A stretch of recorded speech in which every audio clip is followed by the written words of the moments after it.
Nomor 11, secara keuangan kota tersusun atas 5 region, seperti yang disampaikan oleh Burgess, yang dikenal juga dengan teori yang dikemukakan oleh Burgess mengenai keuangan kota adalah teori konsentrik. Burgess mengatakan bahwa keuangan kota tersusun atas 5 region.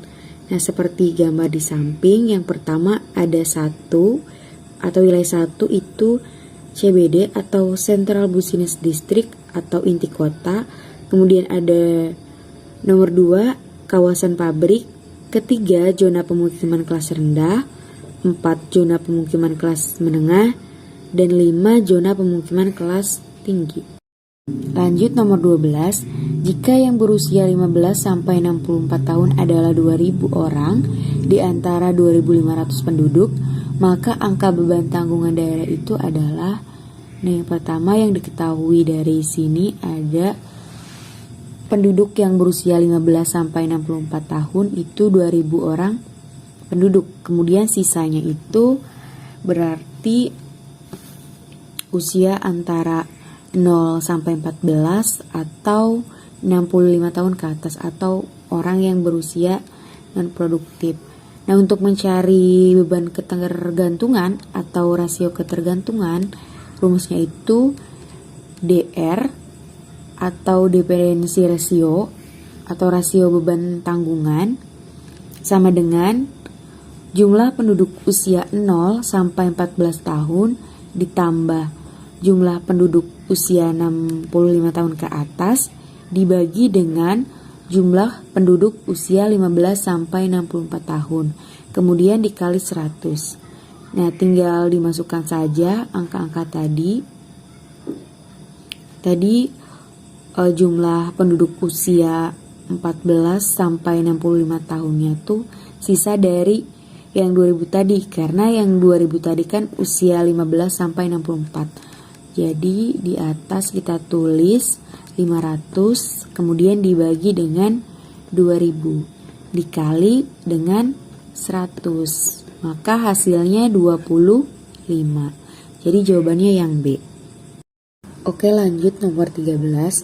Lapisan paling rendah dari struktur vertikal atmosfer disebut. Nah, sebenarnya tadi sudah dijelaskan kalau misalnya lapisan atmosfer itu terdiri dari beberapa lapisan. Kalau misalnya dari struktur vertikal, lapisan terendah tuh ada troposfer. Nah, ketinggiannya tuh dari 0 sampai 12 km. Kemudian ada stratosfer dari 12 sampai 60 km. Kemudian ketiga ada mesosfer 60 sampai 80 km.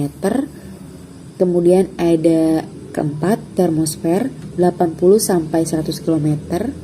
5 ada ionosfer 100 sampai 800 km dan terakhir ada lapisan eksosfer. Nah, dari ketinggian 800 km ke atas. Jadi jawaban di nomor 13 ini adalah yang troposfer. A, troposfera. Oke, lanjut nomor 14. Foto udara memberikan informasi yang lebih rinci dan tepat dibandingkan dengan foto satelit. Oke, kira-kira benar gak nih pernyataannya?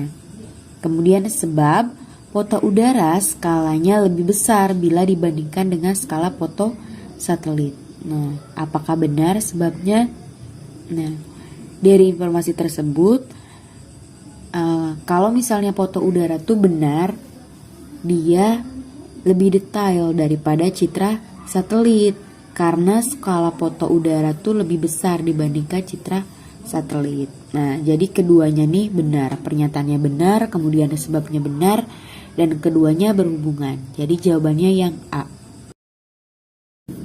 Terakhir nomor 15. Pada umumnya di Pulau Jawa, sungai-sungainya termasuk pada jenis sungai perennial. Nah, apakah benar kalau misalnya di Jawa sungainya perennial? Sebab sungai perennial hanya mengalir pada saat musim penghujan saja. Oke, kita lihat pernyataannya. Benar gak sih kalau misalnya di Jawa tuh jenis sungainya jenis sungai perennial?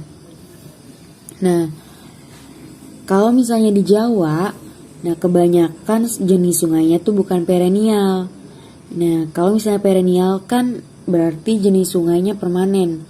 Jadi ini sungainya dibedakan berdasarkan debit airnya. Kalau misalnya sungai perennial itu debit airnya permanen teman-teman, meskipun musim hujan, musim kemarau, debit airnya tuh tetap sama.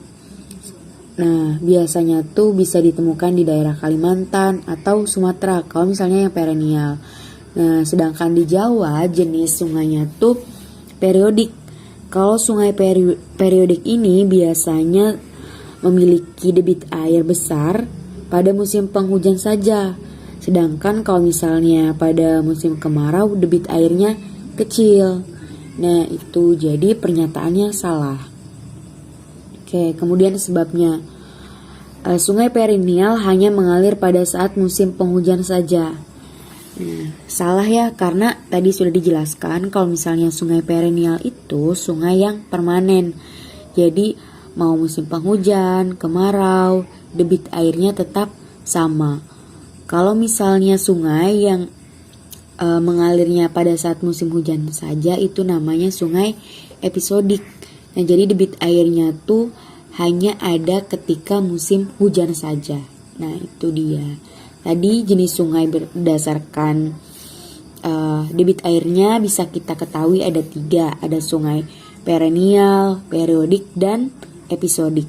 Kalau perennial berarti permanen, debit airnya tetap sama sepanjang tahun. Mau musim kemarau, mau musim penghujan.